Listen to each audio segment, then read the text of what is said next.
जब मैं अपने राज्य के अंदर ऑल इंडिया दाल मिल एसोसिएशन के सभी मित्रों को देख रहा हूं, तो मैं आपको आश्वस्त कर सकता हूं, हमारी सरकार के माध्यम से ये क्षेत्र में खास करके किसान कल्याण वर्ष के आधार पर हमने लगातार प्रोत्साहन देने का प्रयास किया। यद्यपि मध्य प्रदेश तो हमारा एक तरह से देश का फूड बास्केट बन चुका है, खाद्यान्न उत्पादन में देश में दूसरे स्थान पर हमें, कृषि क्षेत्र में हमारी जीडीपी 39% और खासकर हमारा एग्रीकल्चर सेक्टर से वार्षिक विकास दर वो भी 16% से बाहर जा रही है। और इतना ही नहीं, गेहूं, चना, मसूर, सोयाबीन, तिलहन में देश में अग्रणी भूमिका मध्य प्रदेश की है। प्रदेश डेयरी, पशुपालन, मत्स्य उत्पादन, खाद्य प्रसंस्करण और फूल, सब्जियां, फल सभी क्षेत्रों में देश में एक अलग पहचान बना रहा है।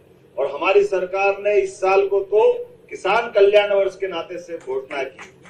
आपके बीच मुझे इस बात की प्रसन्नता है, कई साल से हम सुनते थे भाई तुअर दाल के कारखाने 2300 कारखाने थे, 1300 बचे। अब 2300 से 1300 बचे। अब ये मेरी तो इतने ही जानता हूं कि हमने जब तुअर पे से टैक्स हटाया है तो ये अब 2300 की तरफ आप बढ़ाओ, ये आपका काम है, आपके सबके माध्यम से। अब आपने कहा उड़द, मसूर और भी टैक्स की बात कही, तो धीरे धीरे रे मना धीरे सब कुछ होए। आपने बात रखी वो भी हट जाएगा, चिंता क्यों करते हो, धीरे धीरे सब होने वाला है। जो आप चाह रहे हो हमारे राज्य के अंदर, और आप में से कई सारे देश भर में अलग अलग प्रकार की इसी इंडस्ट्री से जुड़े हुए लोग आए हैं। मैं आपको भी आह्वान करना चाहता हूं, आप अपने राज्य में भी जरूर कारखाने चलाएं। हमारे लिए दाल का महत्व, सर्वाधिक प्रोटीन अगर खाने की थाली में कहीं मिलता तो दाल से ही आता है। हमको कोई जरूरत नहीं है तमाम प्रकार के क्या क्या विज्ञापन आते हैं, अंडे मंडे संडे जाने क्या क्या होता है, लेकिन हमारे जैसे शाकाहारी लोग तो दाल से ही प्रोटीन पाते हैं, दाल के आधार पर शरीर की आवश्यकता की पूर्ति करते हैं। तो हमने दो निर्णय लिए हैं।